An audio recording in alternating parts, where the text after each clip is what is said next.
Anybody you guys don't know, say hi. Hi. Trisha. Oh, I've met you before. Yeah. Okay. Okay. Yes, it is. I think it's fair to say that we're all EXP, right? Are you two are EXP now? Lydia, you're EXP? Okay. What groups are you guys with? Or who are you under? Like who's your Lydia. Yeah. He's at Okay, cool. Very cool. Trisha, who are you with? Don. Okay, yeah, perfect. Cool. Cool. All right. So the class today is just on how to get 5-star reviews is what we decided to try to call it to get excited about it here. But really what it's about is really designing your client experience. Okay. So as we're looking at what we do for a living, right? I go, okay, if you guys were to say, you know, okay, what's my job? What do you do for a living? I work at having relationships with people. Good. I love you. Thank you.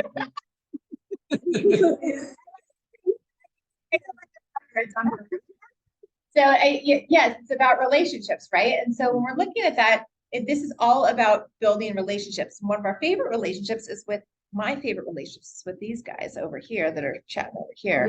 Yes. So let's bring them up here so thank you to Fairway as always for providing the room and getting us here. And we got Becky and Jay here. Say a little something about lending or something fun. Give us a joke. You got a good joke for us? What do you do? I've seen you guys dance before. It was great. No, at my wedding. Look at pictures. Yeah, right.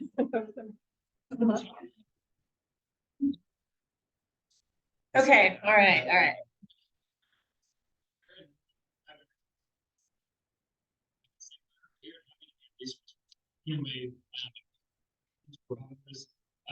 Really, the key kind of takeaway right now is volatility is really rampant.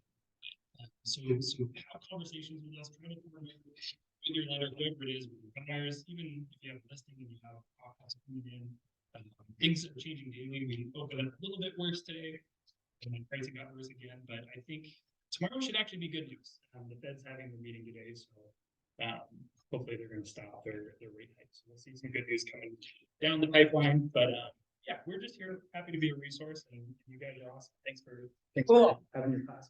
Absolutely, thank you guys. Perfect. Okay, so kind of looking back at like what do we do for a living, right? Like we can easily say I sell houses, right? But when you look at all of the things that are entailed in your job, let's say in your business, like when you guys signed up to be a real estate agent, what did you think it was going to be? Make a lot of money. Make a lot of money, yes.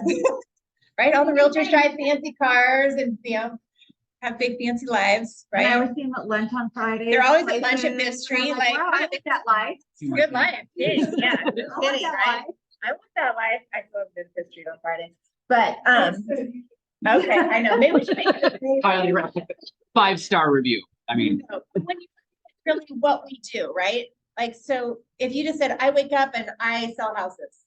Okay, yes, we are salespeople, absolutely. So that is part of what we do, but we also are helping clients, right? Like our goal, like when I think about it from a standpoint of it's not going to motivate you to go, I just want to go make a lot of money, right? That's only going to last so long.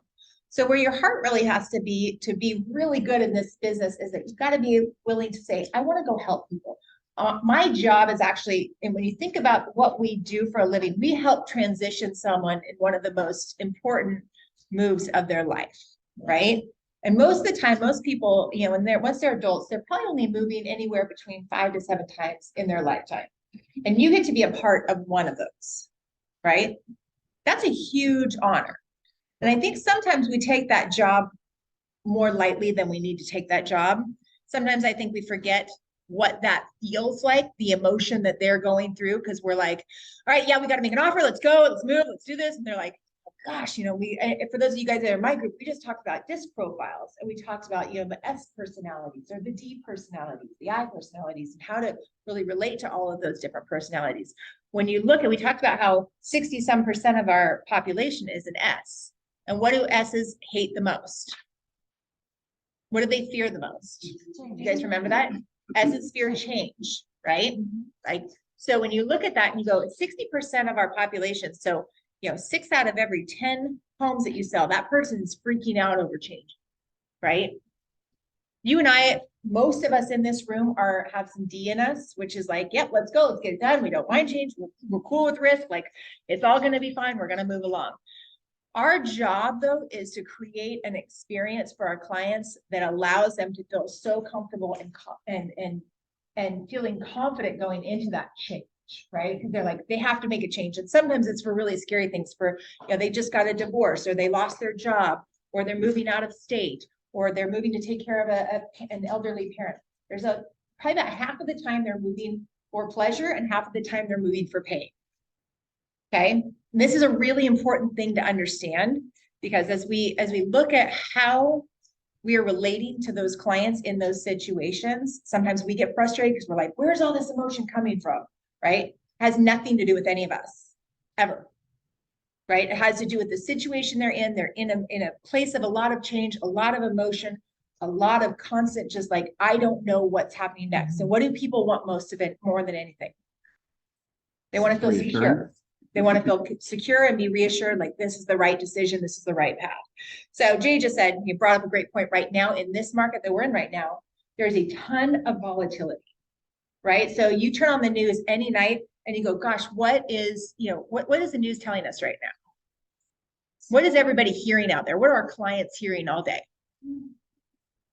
Hey, yeah, get your money out, hurry, run, right? Is it fear-based? What's that? It's all fear-based. It's all fear-based, absolutely. So when you're looking at who you're working with right now, are they most likely moving because it's such a great opportunity right now in their heads and what they're being fed? If they're smart. No, they're moving because of there's opportunity. Right. Yeah. Like, well, there's some people that are recognizing that these are times for opportunity, and there's other people that are going, I'm not moving because right now the news is telling me it's a terrible time to buy a house, and gosh, I wish I would have known that 6 months ago, and I would have been so much better off if my interest rate was 4%, right? And so it's always about like this, like the emotion tied behind the sale. So right now what we're seeing, and this is for those of you guys who have, how many of you have been in the business 10 years or more?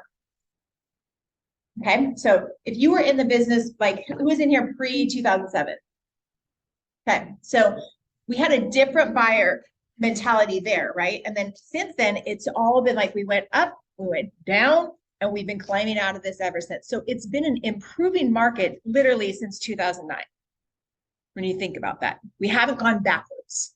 We haven't even really stabilized. Like, this is the first year we're starting to see some stability, where that we've been going up, and now we're kind of like here, kind of on the backside of that little hill. We're not here. Right? We're not here at all. There's still, multiple offers if they're priced right, et cetera, et cetera. So what I want you guys to understand is the clients you're working with, I'm hearing this from a lot of people because I'm coaching agents all over the country now, and they're all talking about their markets. Every market's the exact same right now. Everybody's dealing with the exact same thing. The people in Hawaii I'm coaching, the people in Colorado I'm coaching, the people in Florida I'm coaching, everybody's got the same problems.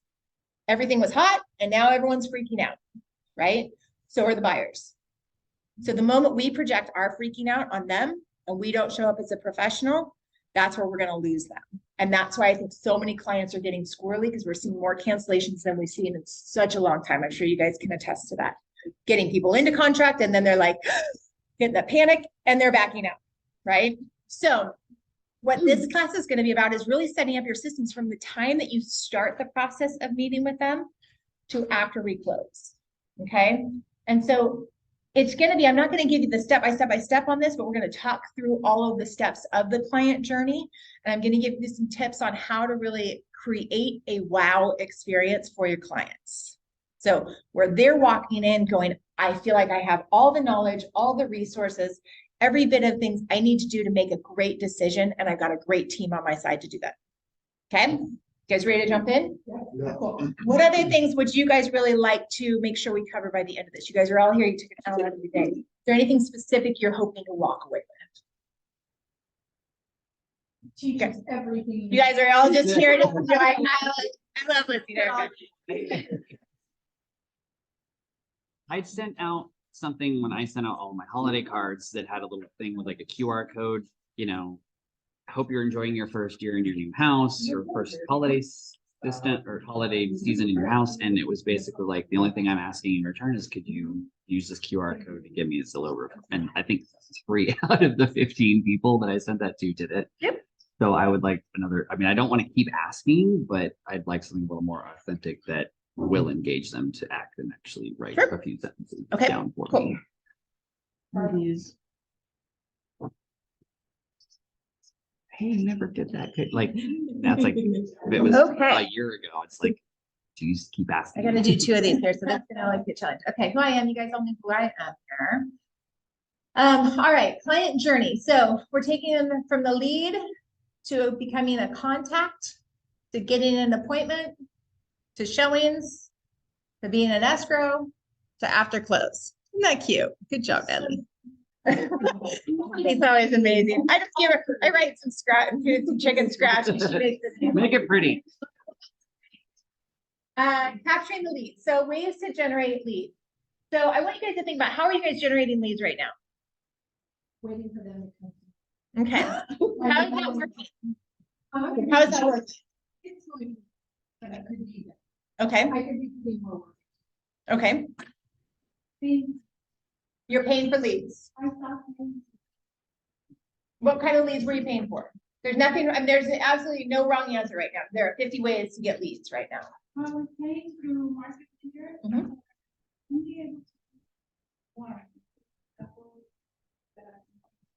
Okay. Okay. So paying for market leader. Anybody doing Zillow in here? Okay.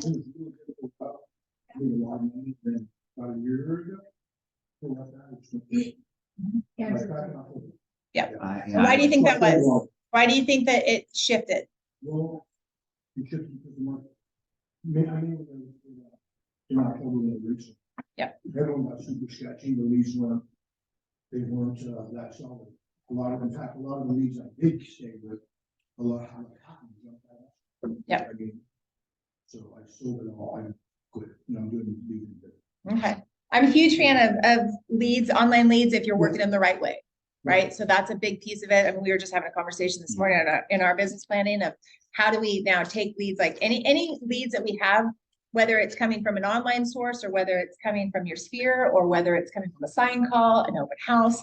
How are we getting those leads? How are we making sure we're following up with those leads and keeping them in our pipeline to build that funnel out? Okay. So what are we doing with them? How many of you guys have a really clear system on once you get the lead, how are you following up with them? Brittany, tell us about your system.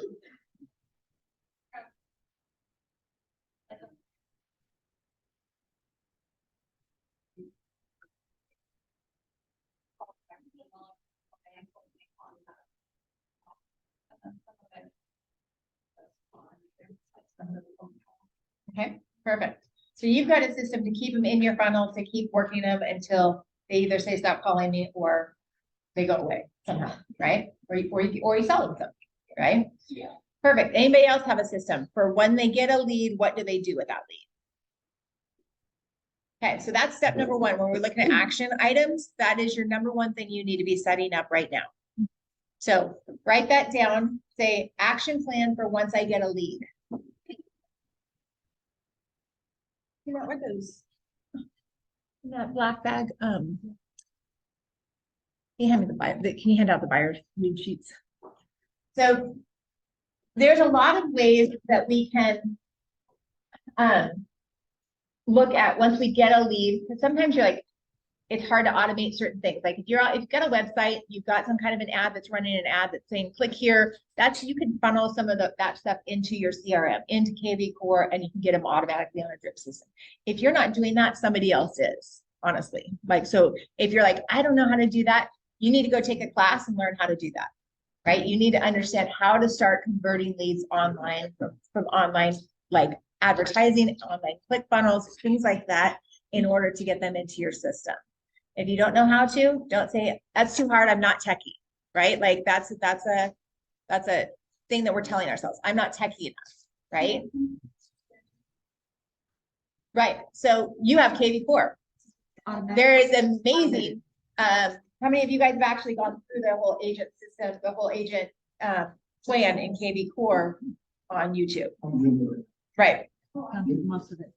There's a whole plan in EXP, like that talks about how to basically start scratch to like the Making It Rain program and everything else in KV Like Core. how to enter a contact to everything. that Yeah, you how have. to set up your action plans, how to do everything in there. I mean, how to create Facebook ads, how to do all that kind of stuff. Yeah, Are you talking about the agent success program that's in KV's core, or are you talking about something separate? totally separate. Okay, So there, It's on YouTube for EX. Is that the yeah, inside there's, real so if you estate? look up EXP and then you look up KV Core, there's a whole series of courses you take. And Natalie, maybe you can send that out. Is it the inside real estate? I think it's inside real estate. Inside Yeah. real- Yeah. That's the one. Yeah, that's inside real estate, but it takes you through almost everything. You can YouTube anything on KV Core too, and there's a bazillion videos. So if you want to learn how to do something, go find a YouTube video. So one of the things I've learned is that like when we start telling ourselves stories, right, about like, I can't do that, or it didn't work, we have to ask ourselves, is it a math problem or is it a drama problem? And I'm being really serious with this. So what we're telling ourselves right now is like, if the market shifted, it's not, we're not getting as many leads as we used to. Right? Is that a math problem or a drama problem, you guys think? I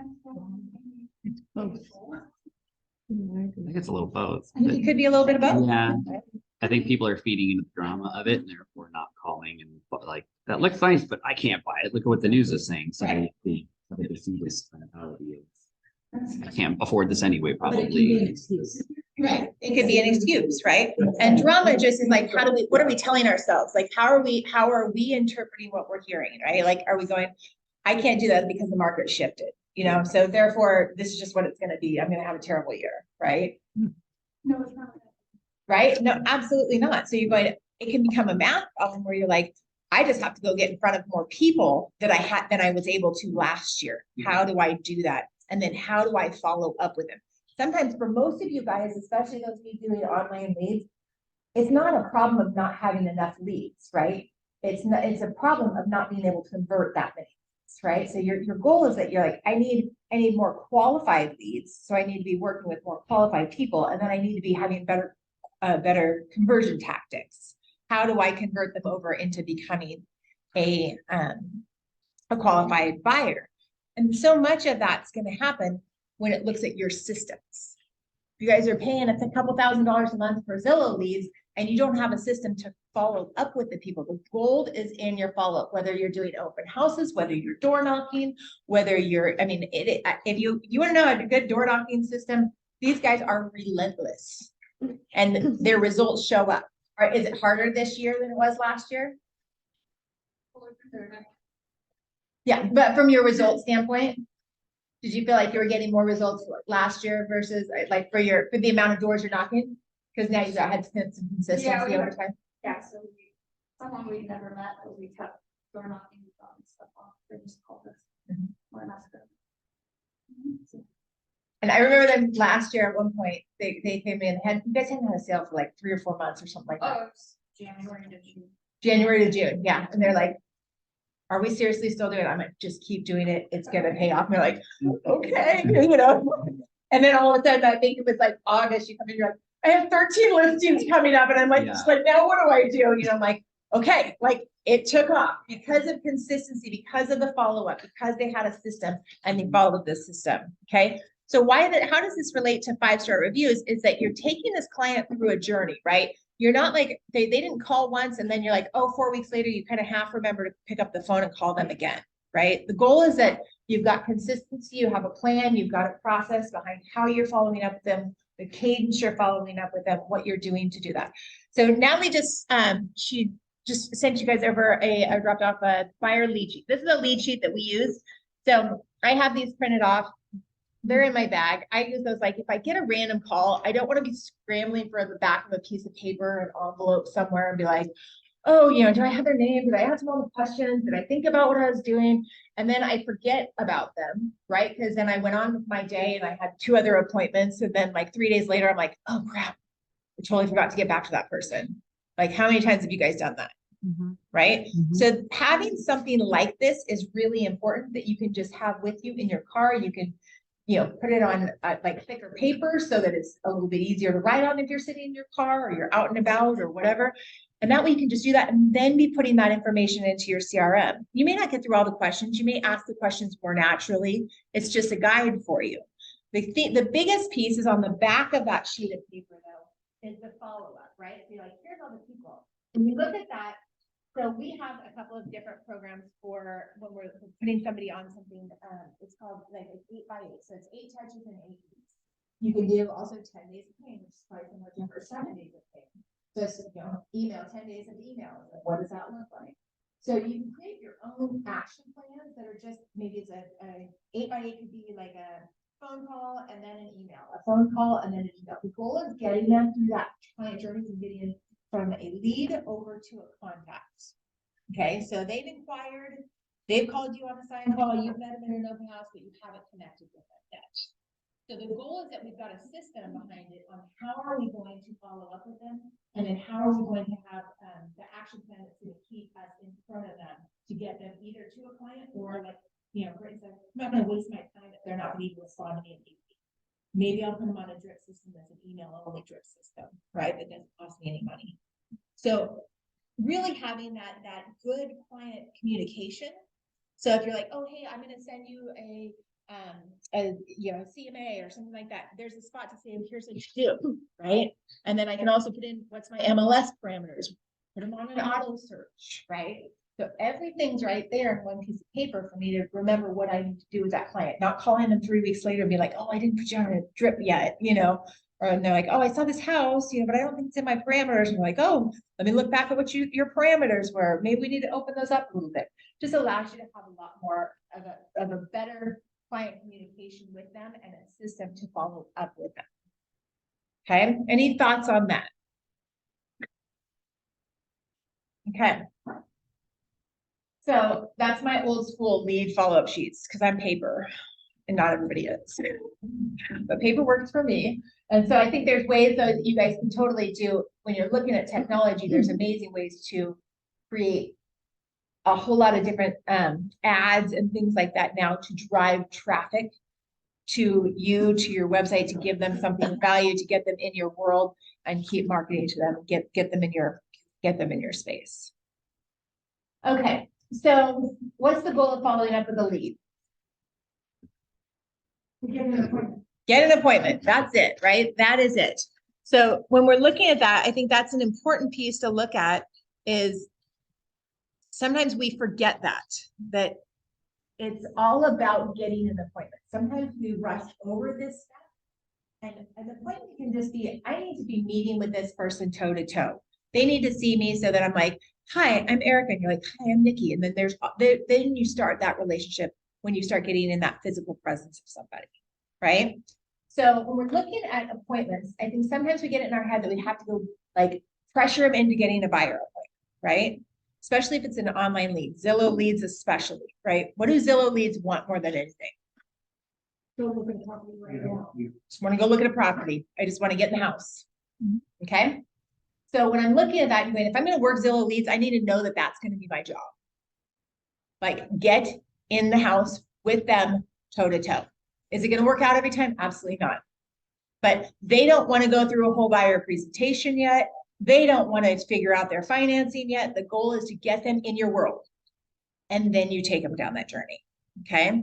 So you can do some of that buyer presentation at the appointment. Then I always recommend you come back and do an actual formal buyer presentation. So that, and when I say buyer presentation, I don't really love that word. Actually, I love like the word of like, we're going to sit down and we're going to get clear with what this process looks like. So I want to make sure you totally understand what this looks like. You're clear with your money. We're clear on expectations. So I can give you amazing customer service experience. I can have you at the end be like, this was the best thing ever. I thought it was going to be really hard. This is really easy.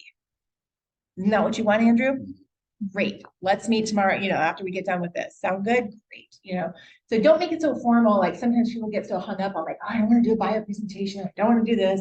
I'm like, it's about you setting up mutual expectations. You're not going to go hire an attorney for $20,000 and be like, hey, we're just going to show up in court and be like, hope that you know what you're talking about and that we're good. Are we good? You good? I'm good. Yeah. All right, let's go. That's a No, great they're analogy. sitting down with you for an hour and going through exactly what's your motivation? What do you want? What do you need? Why do you need that? And that the person who's professional is taking control of that conversation, right? And that's so important in our business because sometimes we allow our clients to run the show. And that makes things really difficult when you're trying to be like, hey, I'm the professional here. You're hiring me. This is what I do for a living all day long. And as soon as they lose confidence in you, that's when they take that control back, right? Or they think that they know more than you do. Why? Maybe because we haven't set ourselves up to be that professional and take that client control back. Okay. So we can have an in-person appointment, we can have a showing appointment, or we can have a virtual appointment. Okay, so that's another way to do it. I don't love virtual appointments, but if that's all you can get, that's an option as well. But the goal is basically, the goal of following up with a lead is just to get an appointment, get an appointment, get an appointment, get an appointment. Okay, before the appointment, this is kind of some of the things that I want to start talking through that I think we forget when we're looking at having a wow experience. Okay, maybe this is because we don't have our system set up correctly, but before the appointment, we want to be asking pre-appointment questions. What kind of pre-appointment questions could that look like? What could some questions be on that? Why are you moving? Who's Why going are to be involved in this transaction? Sometimes you just talk to one person, but they've got a husband or a wife or a significant other that's going to be. Yeah, or all the decision. Yeah, who's going to be? what? Right? So when you look on that first sheet, right, those are some pre-questions that you can be asking to get those answers. And I think it's really important also to be really listening well, like knowing what somebody, like, again, you don't have to go through all these questions in order, but listening to the way that they answer, listening to how they answer to kind of understand what disc profile they are.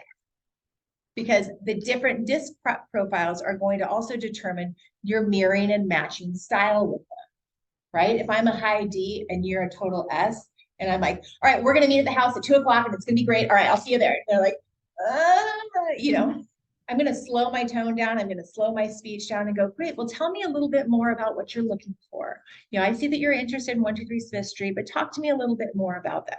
But if I'm talking to a D and they're like, show me the house, I'm like, cool. Great, I'll meet you there at 2 o'clock, you know, and you can tell by the directness and the bluntness or the soft tones or if they ask how questions, if they ask what questions, if they ask why questions. If I have a very high C, like an engineer, you know, I need to probably plan more time, you know, tell me about some things that are really important to you about this purchase. You know, what things are you really going to need to find out more about before we go look at a specific home? And if they're like, I want to know, you know, is there inspections done? What's the square footage? How do we know what, you know, like they start asking like really minute details, you're probably like, oh, I've got a high C. So I'm going to direct my questions and the way that I present to them in that manner. And that's going to make them feel better or like more confident in you or less confident. Way more, right? Like as soon as you can mirror and match, not taking my style and trying to push it on you, but then I'm taking what's important to you and your speed and your cadence, and I'm going to mirror and match that. Okay, so that's knowing your presentation inside and out. And even if it's 15 pages, you may flip to 3 of those pages, and that's it, right? You don't need to go through the whole thing if you've got a high D. What's the most important things that you need to know that you're looking to know in this transaction? Great, let's go through those together. Is that starting to make sense? Okay. Make sure all your decision makers are at the appointment, right? That is a really, really important one.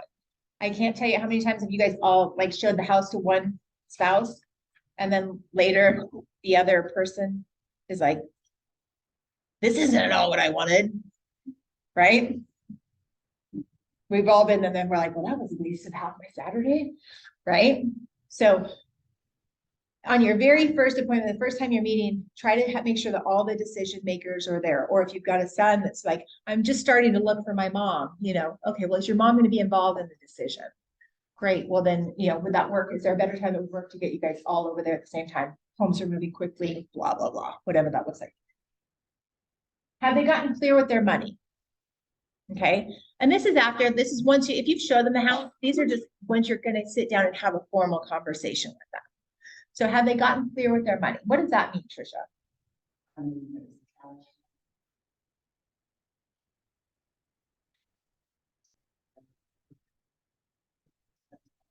Yep. Are you okay with spending that much money on? Yep. Instead of qualified that number. You're like, great, we're 500K. Right. And right now, I think it's really important because a lot of people are shopping online for their mortgages. And so they're like, oh, it's like 6%. You know, that's like, they don't see that that's 3 or 4 points that they're buying that rate down with. Right. And you're like, well, let's talk about what that actually looks like. And then do you have 3 or 4%? Okay, let's talk about, you know, how much do you have in cash? I mean, we got somebody pre-approved a couple months ago. We sat down with them and, you know, within about 5 minutes, we're like they have all kinds of debt and they have no money, but they're like, we got pre-approved. And I'm like, how did you get pre-approved? Like, you know, but the lender hadn't gone through that question, which was unfortunate, you know, and so it delayed us. Probably we still haven't gotten them in escrow because they still don't have the cash to be able to even put as a down payment or do what we need to do to just Closing costs, nothing, yeah. $500. All that stuff. I'm like, man, hold on. So I think that's a really, you know, when we did that, that was like, yep, I need to ask that question before we're getting in. And even though we had asked that question, we got them pre-approved, but it was really eye-opening that I could have gotten them in escrow if I hadn't have asked, and it would have fallen out, right? Because we would have figured that out in about 3 weeks. And they could have lost their deposit and everything, even though that person had pre-approved them. You know, and there's a lot of things that could have gone wrong right up front if we hadn't gone deeper into some of those questions at that point. Does that make sense? So these are important because the last thing you want to be doing is canceling escrow. And I mean that, like, sometimes it happens, but the goal is, my goal is always like cancel the very, very least. Like, that's our last ditch option. But so much of that is what you're doing up front, right? Because the goal of having a great client experience is that you as the professional have thought through all of the things that are going to go wrong before they went wrong. And you have a system in place to eliminate all of those things, all of those hiccups. So when I look at, we'll go over my checklist that we use in our escrows.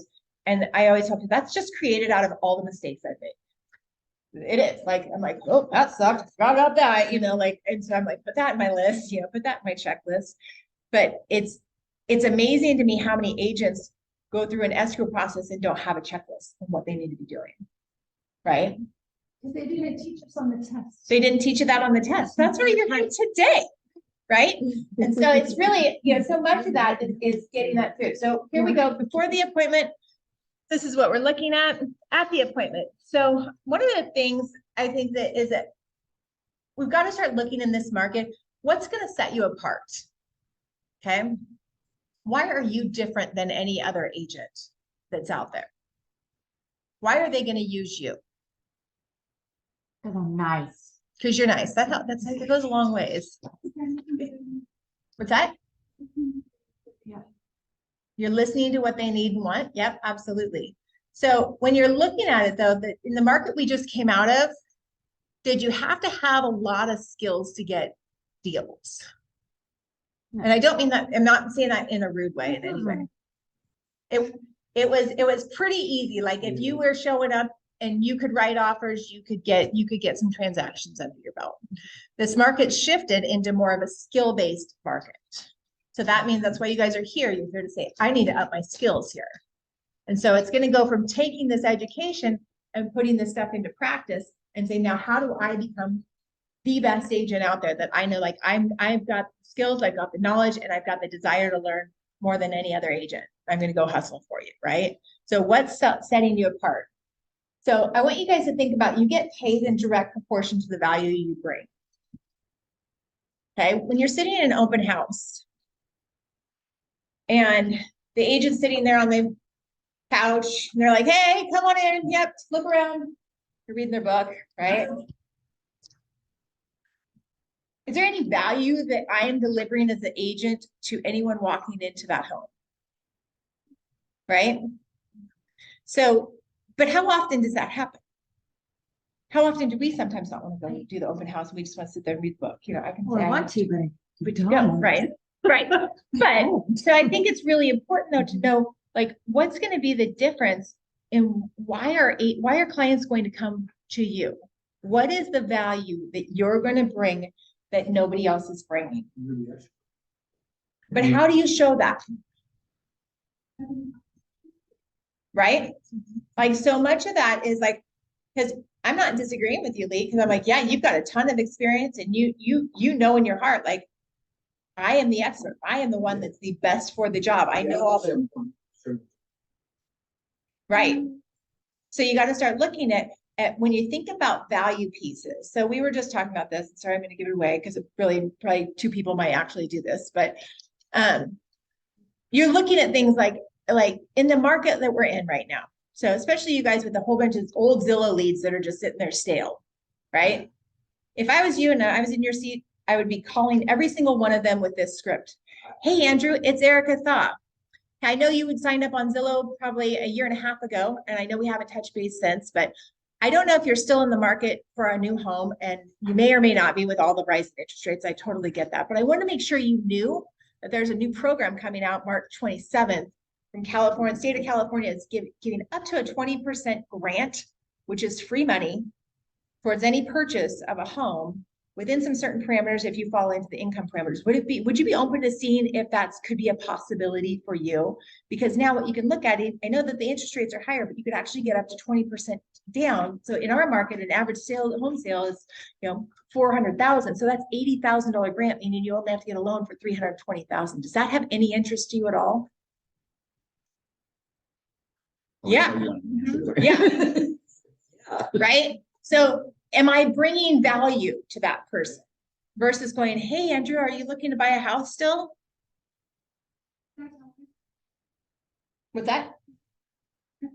Right. Well, so because you're not bringing the value, right? So you've got it, you have to be changing the script to bring the value to the client. And then they're like, well, maybe, and they're not all going to say yes. They might be like, no, I'm not interested in buying a house. Great. Next, don't get hung up on it. Next. I mean, this is a season of next. And I don't mean that in a mean way. It's just like, you got to continue to follow up, and then you're going to follow up with that person again in 3 months. Because at some point in the next 3 to 5 years, they're going to be ready to buy. Who's going to be there? If you keep dropping value bombs to them and you keep staying in front of them, they're going to have that great client experience because you didn't just hammer them with like, do you want to buy a house? Because that makes you sound like you're desperate for somebody to buy a house. It's, I want to help you. The message has to be, I want to help you. I'm here to help you. I have solutions for you. What are your problems? I am a solution. That's what we do. We find solutions to problems. That's really one of our biggest jobs, right? So I think that's a really important thing, is looking at what's the value you're going to be bringing whoever's sitting in front of you. What are you have knowledge inside and out of all the new loan programs. You're making sure, I know most of you guys are coming to all the classes that are here. You have knowledge of what's happening in the market, right? Like you've got your finger on that pulse. You know what's coming up, what's coming soon. You're ready to go. So that brings value to the people that you're working with. Okay. So I want you guys to just make sure that you're becoming aware of that, and you're not using just the normal words of like, I work really hard. I'm really nice. I'm good. Like, they're like, cool. So is everybody else. What makes you different? What makes me want to go work with you, Lee? What makes me want to go work with you, Julie? Like, because she's freaking amazing, right? And that some of that comes out of the reviews. We need to shout those reviews of people that we're serving it. They are getting some of that. Sorry, this is Lisa's. It's Lisa's laptop. The people that we're serving, though, to be giving us referrals in the middle, during the escrow and after the escrow, like we kind of sometimes forget about that during the process. So it's having some systems behind that. Okay, so at the appointment, setting your expectations, going back over the questionnaire to make sure nothing has changed. Because sometimes when people are getting asked that question immediately, they're like, oh, I really want to buy a house over here and whatever. And then they actually go home and talk through it. And they're like, that's not actually what we want. I mean, how many times have you guys shown 30 houses to a client? Don't answer that. Right? It's about figuring out what they want and why they want it. Right? And if they're unclear, then maybe we just don't show them houses at that point. Our job is not to be a tour guide. That's probably one of the most important pieces we've got to be recognizing for ourselves and our time. But making sure that nothing's changed, getting clear with your money, and then going over the buying process. So for showings, Tips for showing less properties. Who's got some tips for showing less properties? Well, finding out ahead of time what they're looking for. That Mhm. helps. That helps. Feel excited. Having them drive by. Bye. Perfect. If they can. And do you know how many agents don't say that? How many times have you driven up to a house with a client and they're like, oh, I hate it. Or I don't even want that side. Right? So that's one of the things in your presentation we talk about is like, I say, what I want you to do once you're going to be looking at everything online. I know that you're going to be on Zillow, you're going to be on, all the different, realtor.com, you're going to be looking at everything, trying to find it. We all end up feeding the same information into all of those sources. That's what I always tell. I tell them how Zillow works because it's really important to like educate them on how Zillow works. And then I'm like, and then, what, Brittany, what you're going to do is if you find a house that you're like, I think I really like the house. What I want you to do is I want you and Nick, after he gets off work, I want you to drive over to that house. And I want you to stand in front of the house, see if you like the neighbors, the left and right of the house. I want you to stand in front of the house, look across who your neighbor's going to be across the street. When you drive around the corner, and I want you to see where the neighbor's going to be behind you. And if you if you drive out of that neighborhood, and you're like, yep, we're interested. Give me a call and we'll totally go take a look at it as quick as we can get an appointment. I've had people, if they're worried about the neighborhood, if it's in like a bigger area or something, to go over Sunday morning, see if somebody Sunday morning that's the day they're working on the motorcycles at 8 o'clock in the morning and you want to sleep in, that's going to be a problem probably. I remember Christine Hale when we were at KW said something like that. They did that to their house. And it was like the two garages down had a motorcycle club, and every Sunday the motorcycle club came up and they had a big brunch. It wasn't a problem. They were all friendly. It wasn't like Hell's Angels, but it was like you got to be okay with that. It's going to happen on the street every Sunday. Yeah. Really important. Well, and sometimes they don't realize how close the railroad tracks are or how close the hospital is. And there's a helicopter going in and out 15 times a day. There's a lot of things that you don't really realize. So when you're looking at how much time and energy you're spending on showing, those are some ways that it allows them to be part of the process. And be like, hey, and then text me and tell me what you think. Make it like that you're doing them a favor and like, you're like, okay, good. Like, I don't show houses on Saturday because we really didn't see anything that they liked, versus spending half a day going through stuff that they don't like, because they didn't like the neighborhood. Yeah, you can totally do that too. So, but I want you guys to look at that and go, again, this is making them part of the process. Sometimes we own that ourselves, like of just, oh, we feel like we have to do this, like this is part of our job. No, our job is to match them up with the right property, right? Like that's our job. So really, one of the things I'll tell clients when we're sitting down in the presentation is, if I'm doing my job right, we should actually be finding your house in probably the first 3 to 5 houses. And even if we go to the first house and you think you want to write an offer on it, that's okay, because that means I've done my job really well. Is because I've listened really hard to what you wanted in a home, and then I've matched that home up with you. Right now, there's not a ton of inventory, so it may take us a couple, but it doesn't mean that we're never going to find the perfect home. Right? So you're having those conversations. That's all part of that buyer presentation and having that good client experience. Nobody wants to be looking at houses unless they're just looky-loos. They don't want this process to drag on for 6 or 8 months, right? Most people do not. It's a hard process being in that unsettled state. So our job is really to do that and create that client experience. So another thing that I do is I always make sure that we print out copies for us and our clients when we're showing. And that's so that they can write on it. And then I always say after each one, like I actually like having them in the car with me most of the time, if I can, because that gives us a time to really connect, and really talk about the properties. And sometimes I'll make a joke out of it and be like, okay, so we've got 5 properties to look at today. And, we went through number 1, they're like, number 1. Okay, if we get in the car, I'm like, so what do you guys think? They're like, hard no. I'm like, toss it. Like really roll it up, throw it in the back of my car. They literally will throw it in the back of the car. I'm like, good, okay. Number 2, and so we make it fun. And they're like, okay, well, tell me more about why number 2 would not have been a good option for you. And they're like, I don't know. We feel like we need to see number 3, 4, and 5. Okay, cool. So just getting them and having fun with it and creating that experience with it, that it's going to be light, right? That it's not this big drudgery thing, that it's going to have, that this is the fun part now, right?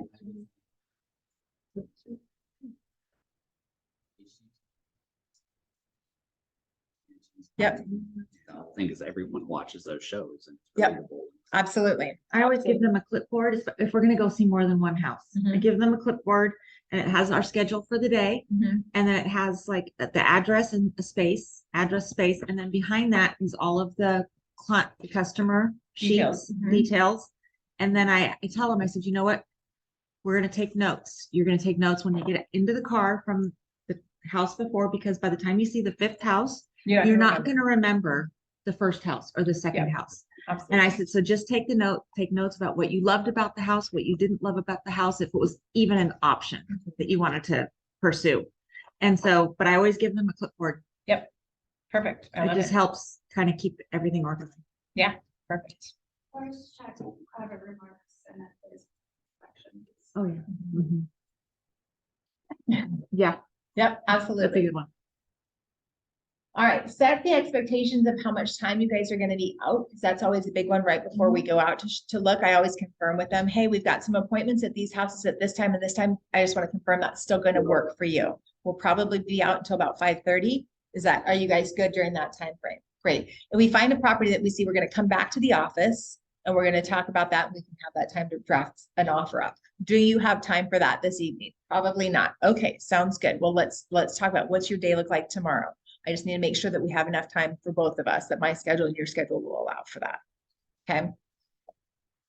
Going back to the office afterwards or going somewhere wherever you started is a really big thing though, to bring that whole conversation back. Because I think we got away from that when the market was so hot and we had just hey, this house came up, come over, we got to see this house right now, right? And that was that market. And this market, there are usually, if you're looking for somebody, there's usually 2 or 3 houses you could go see, right? That we could go take a look at that could work. And so I think it is important to come back and like have a recap on that and go, okay, well, let's talk a little bit more about that. Let's nail down a little bit more of why you didn't like that. Tell me more about it. That's how you're going to get really in touch with your clients on what they're looking for. Okay. I think we lost some of that too during COVID. Totally. Yep. So now it's just getting back to Yeah. basics again. So contracts, preparing your offer, keeping a client engaged. So knowing their disc, I know we talked about that a little bit more, but when you're talking about wowing your clients, so our contracts are overwhelming. Is that fair to say for most of your clients? So if you consider that you've got people who are high S's, not high C's, that aren't going to read through the whole, 48 pages of contracts that we have now, the very first thing that we're doing, you've got to understand who your client is and what that engagement looks like. If you're a high D, I might go, hey, Elka, I'm going to go through and I'm going to highlight the important things. Bye, Nat. Thank you. I'm going to highlight the important things and then let me know if you have any questions. I'll email it to you after we're done. Does that work for you? Great. Where at S, you may have to walk them through it a little bit slower, right? A C, I would actually probably send if they're a high C, I'll send them a copy of the contract the night before and they can read through it themselves. I don't want to sit there for 3 hours while they read through the entire contract, right?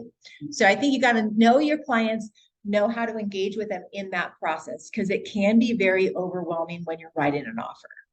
And we've gotten to that point where we're like, hey, I'll just call you and then we'll just do it over the phone and we'll do it over Zoom. I totally have gotten lazy about that, right?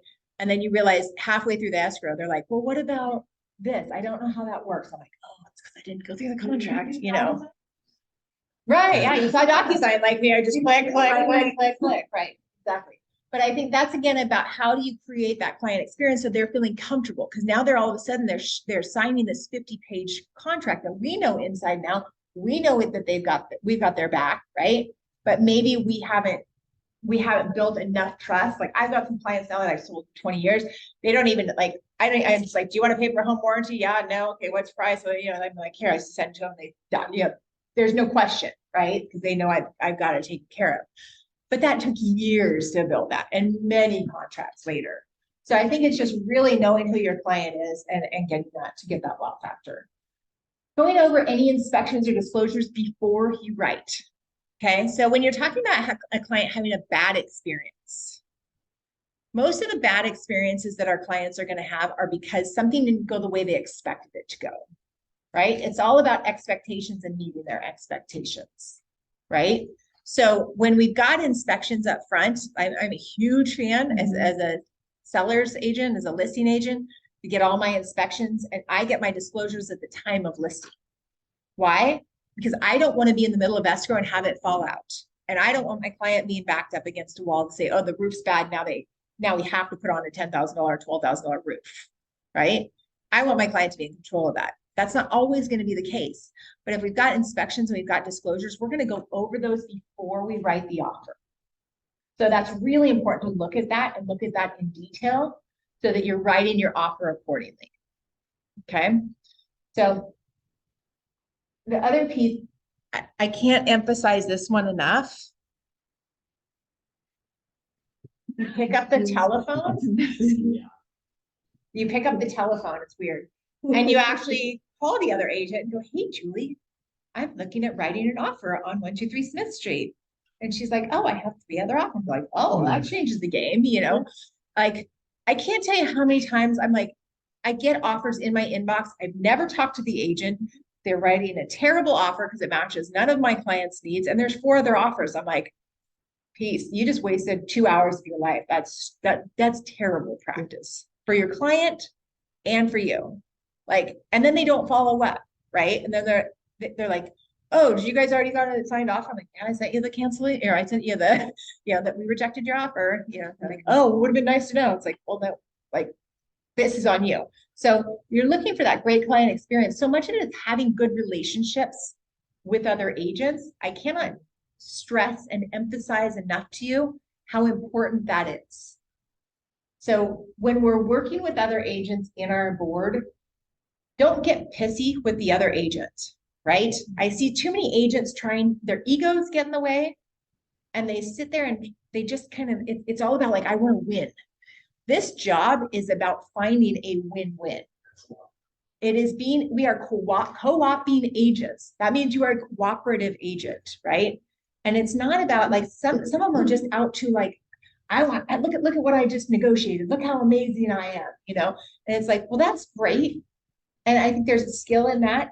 But if you're doing it at the cost of a relationship and you're bullying your way through it, it's not fun. Right? And you can pretty much guarantee that the next time that person gets an offer from you, you will not be getting the response you're looking for, especially if there's multiple offers.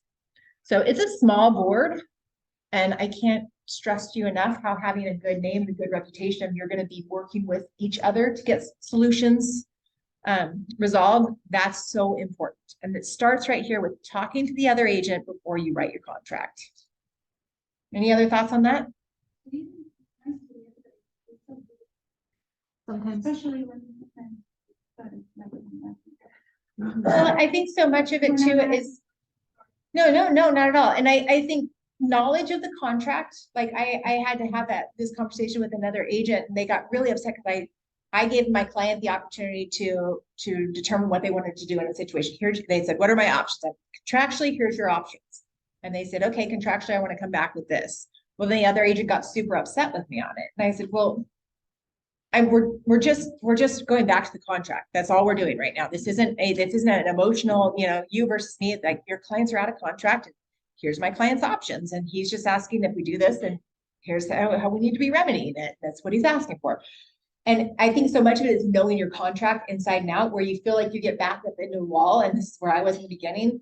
I didn't know my contract well enough, right? Or you'll have a bully agent that doesn't know their contract.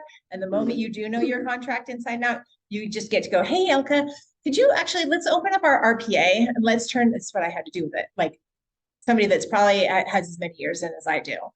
And I'm like, let's turn the page. It was about repairs, a verification of repairs form. They were not going to have anyone sign it. And I said, we're going to go to page, blah, blah, blah, paragraph, blah, blah, blah. Let's look at it together. They're like, well, my broker, they read it. And they're like, my broker said, has never told us that we had to do it that way. I thought, I'm just telling you what's in the contract that we're all using. Whether you may want to take that to your broker, then let them know that's how it's doing. Because sometimes we've just done things the way that we've done them because that's the way we've done them, right? So I think it's really important that you guys always are talking to the other agent before you write and keeping good relationships. And it's always about being a cooperative agent and finding a solution. That's the biggest benefit you can have in this. What Andrew and I were just talking to another agent, and we were asking about offers and stuff, and this other agent was like, I would never sell that from underneath you guys because it's you guys. I have a good working relationship. And so It pays. It pays. Super important. Yeah. Absolutely. Yeah. They may have a time. I forgot. I don't have watch. So we're just 2 o'clock. All right. Let's do this up. Preparing your offer, creating your cheat sheet. So if you guys don't have a cheat sheet on what you need to be writing on your offer, make sure you create that.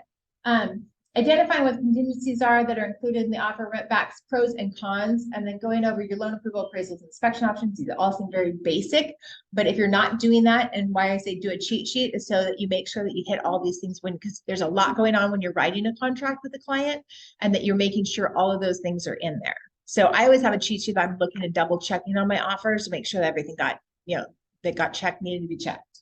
Are you gonna be sending the slide deck? Sure, yeah. Okay. Absolutely. All right. And then what are the timelines and closing times and any timing issues? Go over the steps of what will happen next. This is probably one of the biggest lessons I learned with this one line. When we're looking at creating client experience is we know what the timeline looks like. We just explain to them, all this stuff when we're writing the contract, all the things that are going to happen. And they're like, holy crap. And then now I got to go talk to a lender and all the things that are going to go on with the lending side of it, right? It's so much. So again, I want you to go back to thinking through like even your different ways of people learning. So when I'm creating things in my escrow process, and you guys will see that in a little bit, we know you brought that too, but is I have letters, I have emails, I have phone calls, I have things in there to work with every type of a learning, the way that people learn. Because some people read, some people are kinesthetic, some people can hear things and they get it, right? But there's so much they're processing through. So sometimes I'll say things 3 or 4 times to make sure that the most important things are hit. And so that's a really important thing that we've got to remember. But the biggest line that I can help you with is say, when you're finishing anything, you're finishing with a phone call, you're going to say, hey, Trish, and here's what's going to happen next. Right? Because sometimes we get off the phone and we're like, cool, thanks for getting that to me. All right, talk to you later. Bye. And they're like, hey, instead I'm going, okay, and here's what's going to happen next. The lender should probably be reaching out to you in the next couple of days. And this is what's going to happen. You can expect that to happen. I've got to follow up with you in 3 days and we'll touch base about this. In the meantime, I've written you an email about the 3 things you need to take care of right now. They're like, okay, because you're like, I got this, right? And here's what's going to happen next. So that's creating that client experience. Here's what's going to happen next. We know what's going to happen next.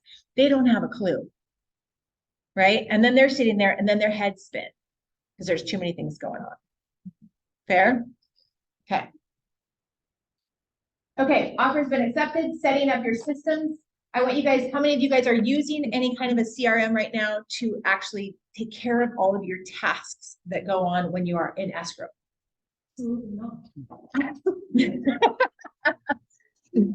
No. Okay. Yes. So that is something I would absolutely recommend if you don't have that. So many of us now are at this stage where we just go, cool, I got a TC.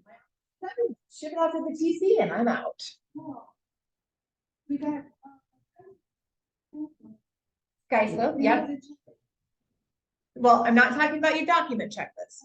I'm talking about how do we create a client experience for the clients while they're in the middle of escrow. Okay, I gotta find. Day 16 calling them. Hey, we're so good on this. Exactly. Look, This is all on one page. But so you're gonna put your. I can send it out to. look at that. So this is our checklist that we use. And we use a program called Top Producer and It is work for me. It's not my advice.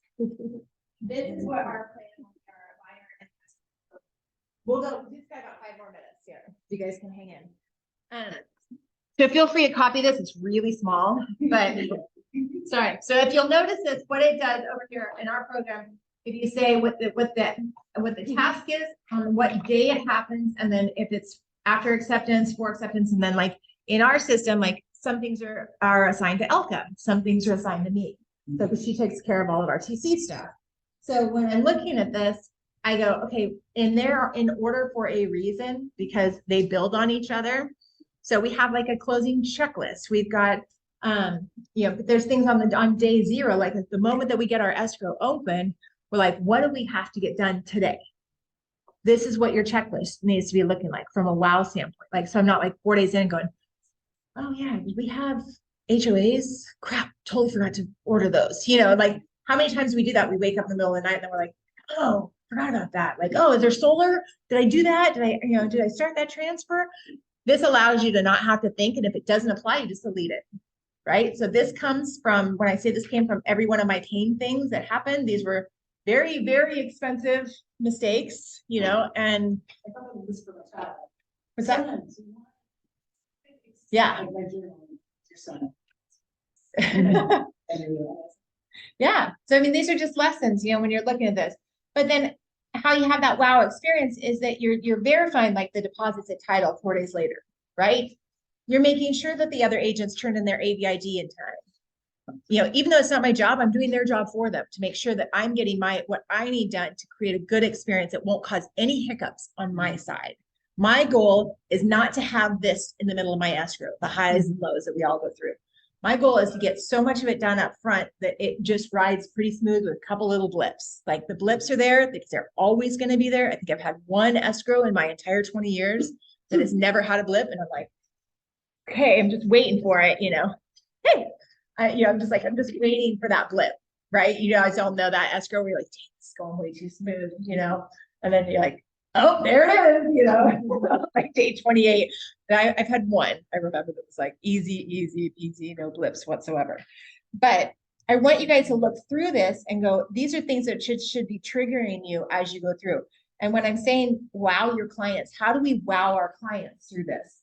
How do we make sure that all the tasks are being completed? What tasks are we doing every single time? This is ours. You can copy it. I don't really care. What system are you using to track your deadlines? What can you do to wow your client during the escrow process? So some things that we do is we send out movie tickets after the contingencies have been removed. And I can't tell you how many times I get more compliments on the movie tickets than anything else. You know, and I'm like, it's $20. And we go down to Cinemark and Tracy and I split it. And it's easy. And it's like, okay, it's just cheap, right? And you're like, but there's a cute little like movie thing that goes along with it. Like, hey, I know this has been a stressful process, but hey, here's 2 tickets to the movies. It's a concession, certificate, whatever. They're like, oh my God, thank you. That was so fun. But, we haven't been in the movies in forever. It's just what we needed, whatever that is. And that's such a simple thing. But we have letters that go out, even though I've told them bring your driver's license, we have a cute little thing that says, get your ducks in a row and has little ducks. And it's like, make sure you bring your driver's license, even though I've told them, now they're getting a letter that says this. So they're like, oh yeah, I know I need to bring my driver's license. Oh yeah, I need to do this. I need to do that. We have a utilities thing. Hey, I know you guys are going to need to change your utilities over. Here's all the phone numbers to change your utilities over if you wanted to do that. So just little things like that to kind of wow your clients in the middle of your escrow process is really, that's when we're looking for that client experience. Just anything anybody else does right now that is kind of creates a wow experience for their clients in the middle of escrow. Yes, right. That's not, but, like when I have little certificate. That's awesome. Yeah. Perfect. And then you go, okay, how do I systematize that, right?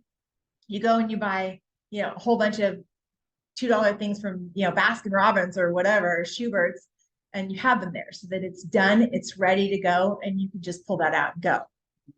Right? So maybe you put that in your system and you say, do they have kids? Give them the certificates. Well, if they don't have kids, you just delete that task, right? It's easy. So, but it's about how to have consistency, how to make sure it gets done the same way every single time. And then when's the best time to be asking for referrals? That's a good question. One guy at Sacramento said, when you do something really well, not after the end of the Not after, right? So why this is in here, the offer has been accepted, right? Now we're gonna tell everyone else here, hey, I'm in escrow. Yeah. And there's a great time to. Absolutely. So getting a letter out or something like that to be like, hey, if you've loved what I'm doing, we work mainly off of referrals. I'm sure you were probably referred to me, blah, blah, blah, something like that. So ask for referrals multiple times in the middle of the escrow. Okay. Ask for a review in the middle of escrow. That's not a bad way. Because they're usually happy. So that's the goal, is that if we've done our job right, things are smooth. So. We're asking. Asking?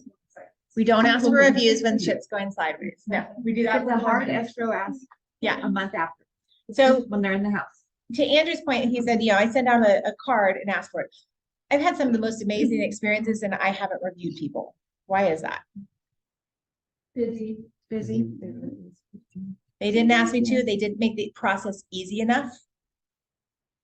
Okay. They didn't ask multiple times, like, I'm happy to review you. I just forgot. Like, right? And then 3 months later, I'm like, what was that guy's name again? I can't remember. And they haven't sent me anything since, right? So it's really bold to ask for reviews when we haven't continued to give value, or we're not in the middle of giving value, or they just simply have forgotten. It has nothing to do with us that we haven't done it, right? Like only 3 people did it. Well, they got lives. Everybody's busy and they're like, yeah, we love Andrew. He was great. Yeah, but we got to ask. Well, no, Absolutely. But, well, I had a client tell me, because I was like, hey, I'm gonna send you something with my, what to do. She goes, yeah, you're gonna have to. Yeah. So Good. just Now I remind can. me. Yeah. It's like, okay. And you got to make it easy enough for them, right? So Zillow's a good one because most of them have a login for Zillow. Okay. Google's usually easy enough because they usually have a login for Google. If we ask for realtor.com, Facebook sometimes can work for reviews, but again, not asking them to do multiple, like spell it out for them on how to do it. Like you can even write it for them, give them an example, because most of the time people don't know what to write. And they go, just here, you're going to do this and just copy this and you're going to post it into each one of these. Thank you so much. If you guys do this, I'll send you guys a $20 gift card. I don't know, something, incentivize them to do it as well, because it's a huge way for you guys to get benefit out of it. Do you think $20, not like a $10 Starbucks gift card, like, do you think? If they actually do it, don't give it to them until they perform the task. Right, but you think $20? I'd be doing something that's more, I mean, a $10 gift card doesn't get me excited. The 20 would, 20 might. Yeah. I'm like, how much time is this going to take me? Is this going to be worth my time? Do I really need it? Like $25. Like if that's good advertising for you. Yeah. And so when you look at that from an advertising standpoint, that's a great way to do something like that. But it's continuing to ask and having a system behind that. You're not going to bug them forever, but even you can go back to your past clients right now and go, hey, I'm really trying to beef up my reviews on my social media. And I'd love to, if you could review me, that'd be great. Okay. We're just going to keep going on. We talked about pre-closing. So you should have a closing checklist and what should go on this. I can send you guys ours. If you guys shoot me an email and I'd be happy to send you ours over. We send an email out to the other agent the day before talking about we always are identifying who's cleaning first, because that's a big one to show up to the house. The house isn't clean. That's a fun one. Or they have half the house. That was last week. I may or may not have moved my client for an entire day last week. 2 days. Yeah, 2 days. 2 days. Okay. Keys, mailbox, door openers, what's supposed to be left, right? Like, what did we negotiate in the contract? So we have a template where it's like the refrigerator was supposed to be left, the curtains in the main bathroom were supposed to be left, because sometimes people forget and then they're like, oh, I didn't know, or their agent did tell them that you wrote the wash and dryer in, right? Like that's a big one. So create a template that goes out 4 or 5 days ahead of time. And maybe you have another one that goes out a week ahead of time to the agent that says, hey, just want to confirm who's cleaning. How are your clients planning on cleaning? Are they getting it professionally cleaned, or are they cleaning it themselves? And then my conversation then with my client would be like, they're cleaning it themselves. Do you guys want to hire a cleaning crew to come in and wipe out everything after, or how do we want to handle this so that expectations are met? Nothing is more discouraging than you're getting at closing. You show up to the house and the house is dirty. And then you're scrambling to get or they've left a bunch of junk and then you're scrambling to get stuff, So it's just all about setting those expectations for what needs to be left. Basically, one of the reasons that I didn't ask you is if they were, my buyers were button that I didn't write in and the house got clean. And they were like, every house we bought, we're doing that. And I was like, okay, so can't believe you didn't remind me to do that. So on that, like, do you write that in, or what's your? I have in the past. So, I mean, you can put it in your template. And just so it's there, and then you can discuss it, at that point and see if that's like, if you're in the right situation for that, like if you're in a multiple offer situation, you may take that out. So, but you could always put that in your template. In the contract, in the RPA? Yeah, in the RPA and other terms, like, home to be professionally clean, 1 day prior to close of escrow. So that like when you're doing your walkthrough, the house is gonna be cleaned out. Yeah, and I appreciate it. I was like, hey, that's a really good point. Could we have told me that when I wrote the offer, like, I'm so glad, but anyways, to share that with everybody else, like. Yeah. But so that's, again, going back to your system. So when you look at that and you go, okay, now how does that not happen to me again? Right. Okay, so that's where my head goes. And then I go back to when I'm writing my offer checklist, that would be in there to go, have we identified cleaning in the contract? ?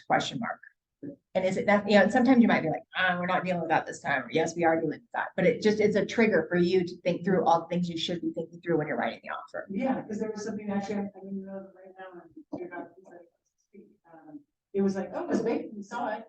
And then one of the trustees has been like, oh, I don't know. Seems like they've been living there the whole freaking month, because, oh, it's vacant, they didn't want, anybody to come and take advantage of the house. I'm like, yeah, that's a nice excuse.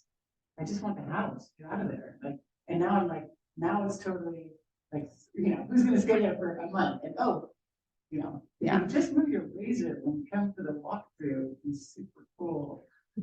Yeah. But yeah, so now I'm going, okay, so I'll be paying for a cleaner coming now, because they clearly, like, it was the worst walking ever. Yeah. I was like, where did the blow up bed come from? It was vacant. Well, and I mean, that's where you have a conversation with the other agent. That's their responsibility to make sure that their client's giving you a vacant house, because that's what you contractually agreed to. So that's not your responsibility. Just remember that. Yeah. Like, we don't have to take on somebody else's stuff all the time. Oh, yeah. So closing, communicate with the other agent. There's a big one. Communicate with the other agent. Communicate with the other agent. Show up to the signing. So many agents don't show up to the signing. And I feel like that is your showtime. Like, you are there. I know everybody's like, oh, my escrow officer's got it. I'm like, that is your time to be there. They are signing their life away. And you're throwing them in front of somebody that they've never met. Right. And then all of a sudden you're like, oh, well, here, Tasha's going to help you with this. And they're like, who's Tasha? What's she going to do for me? And now we're going through all these paperwork. What am I signing again? Go back. You're there with them. I'm like, it's good. Sign through it. Sign through it. Yep. We've done this 100 times. That's boilerplate. Well, let's look at that. Okay. Are you comfortable with that? So that's a huge one. Make sure you guys are showing up for your signing. If they're out, it's not all, maybe call them. Call them, that's what- Sure. Absolutely. Just what they find. Yep. And then setting the expectations on what happens next. Sometimes they leave the closing and then they have no idea what's happening. Like, do I get my keys now? Like, I just signed, we're good, right? And you're like, no, we don't close for 2 more days. Well, but I signed everything and my money's in there. Don't I get, so much of this is setting your expectations. So their expectations are met. That's how you're creating that 5-star review experience. Gifts, I don't know. I've got 50-50 on gifts. So sometimes I like gifts, sometimes I don't like gifts. So It depends on the client. I don't think it's always necessary per se. I think you've done your job. You've done a really great job. Like but closing gifts are nice. I don't think they're a necessity. I understand just flowers, Prosecco and flowers. Yeah. I mean, you can create a wow experience if you want. I mean, I've gone so far as like, get custom made cornhole boards if they, it's super fun. Other clients are like, I don't want $100 gift card to anywhere, and you're like, well, then I'm not gonna spend $100. Especially if I'm double ending. Yeah. Yeah. Of course. Or sometimes I've been like, if it's a first time home buyer and they've got all their friends coming over, it's a new house. I'm like, there's a cooler. I filled it full of beer and I ordered you 3 pizzas. Like, here's for your moving crew. Cause their friends are moving up. Right. So, I mean, doing things like that are fun. You can totally do things to wow that experience even a little bit more. I give them because I can't think of anything else. Sometimes I'm super not creative.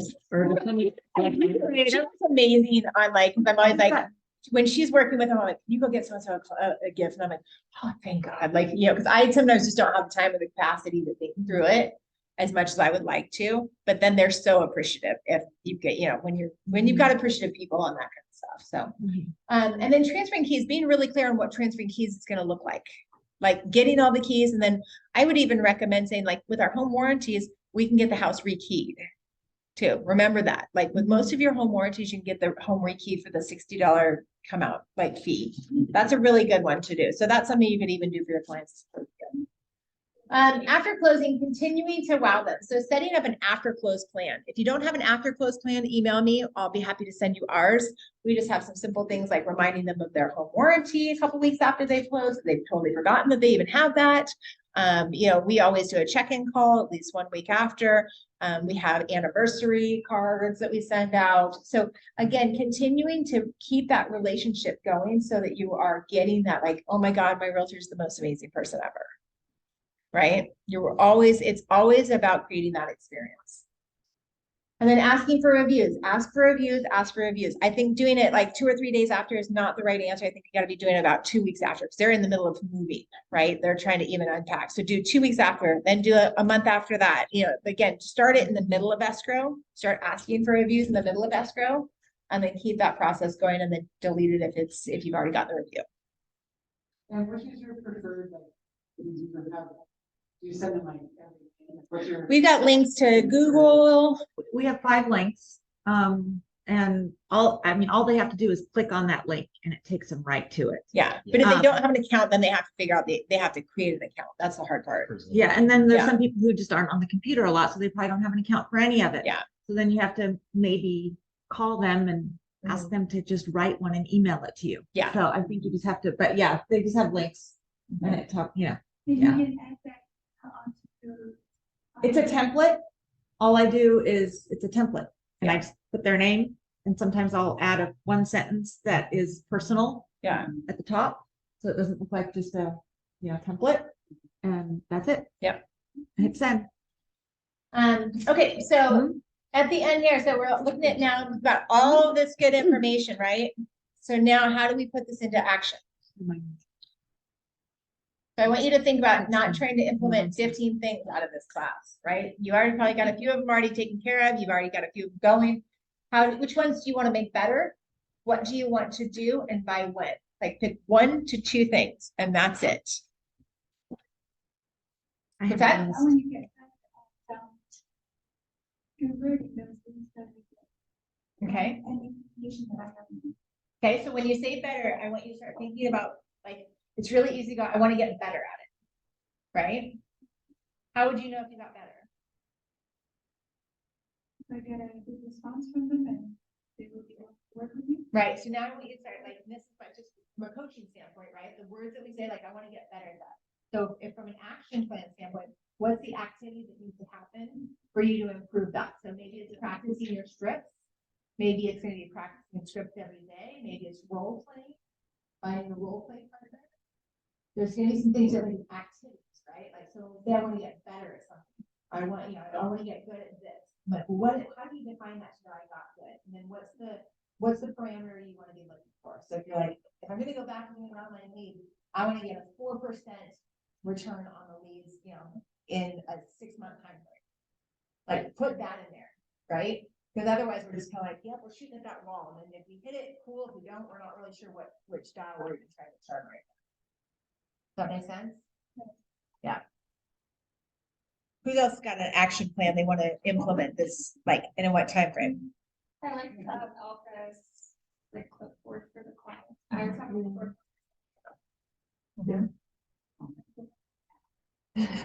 Creating a follow-up plan for all of them, old and new, and making sure that it's systematized, and I guess. Systematized, yes. Awesome. I like putting it in time and just get tail and not taking them so serious, like it's just in some other tail, but I'm doing that now, just giving that people, just letting them know you're not taking yourself. Yeah, it's a long way. Make it fun. Yeah. Like I think it becomes so big, becomes kind of like this overwhelming thing, and it's like, no, let's have fun with it. This is supposed to be a really exciting thing that we're doing. Yeah, fun and help. I think also giving them permission is always really like, this is huge. Oh, absolutely. Yeah. Permission to, like, this is overwhelming, and especially the lending process.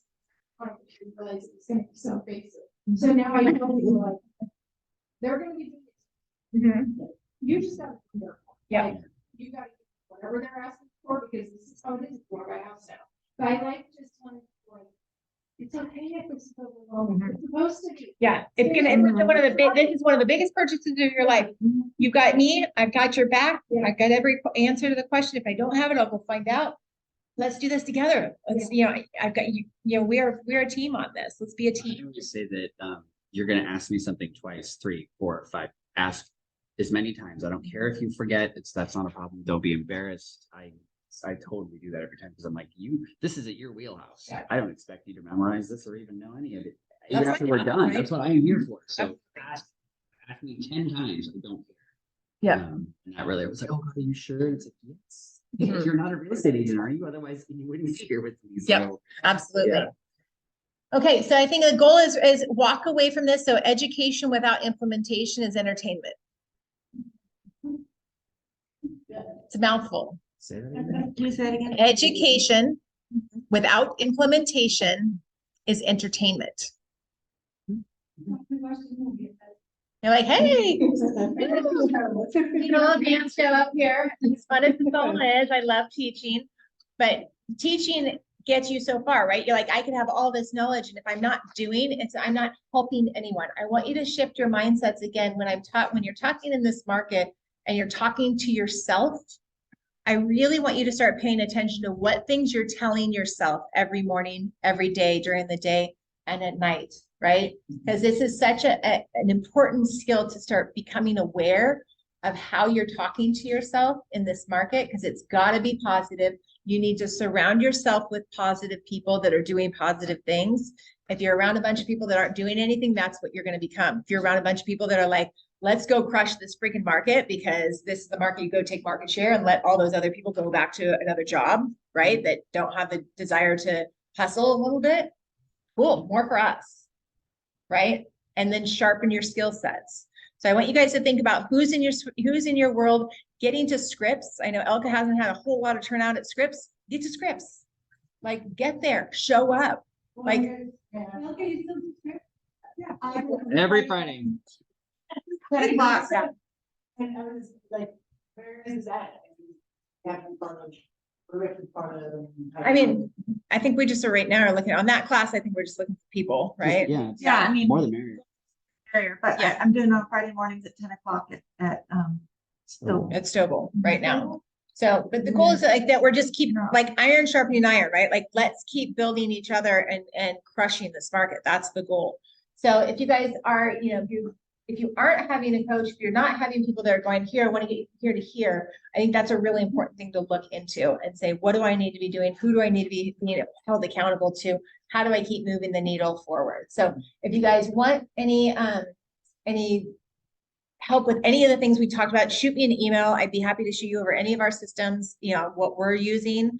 And then if you guys want to if you haven't done your 3 free coaching sessions with me, you guys are more than welcome to, sign up for that. So for people that aren't in our group, I do coaching, but it's a different price point for the people that aren't in our group, just because it's got a different thing going on. So, but I do offer that out because I coach people all over the country and some people locally here right now. So what's that?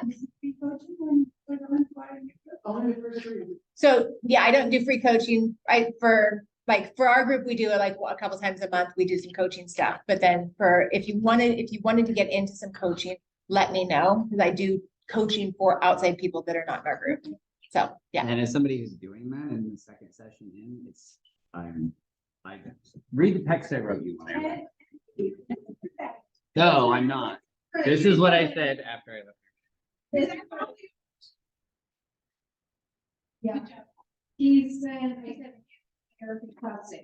Yes, just leave your business immediate, and I feel so good about it. I'm very happy and grateful for her. Huh. I was gonna read that. I didn't pay him. The OG, like go. I as somebody, like I said, I'm the second class in, and I'm already like, I can understand it way better. Yeah. I'm getting so much clarity. So highly recommend. Cool. Thank you guys. All right. Well, thank you guys for coming. I'm sorry I didn't have a watch on track with time, but hopefully you found some good value out of that. And the goal should have been too, if we're going to get 5-star reviews, how are we gonna get 5-star reviews? Put an action plan in place on how to get your reviews in place and get yourself systematized for that I too. have my 2 things for them. I have 1, 2, 3, 4. Perfect, that's all right. Add to my other. Yeah, you get Right. one, like, what, is that, Danny? Um, Was it I- reviews? I-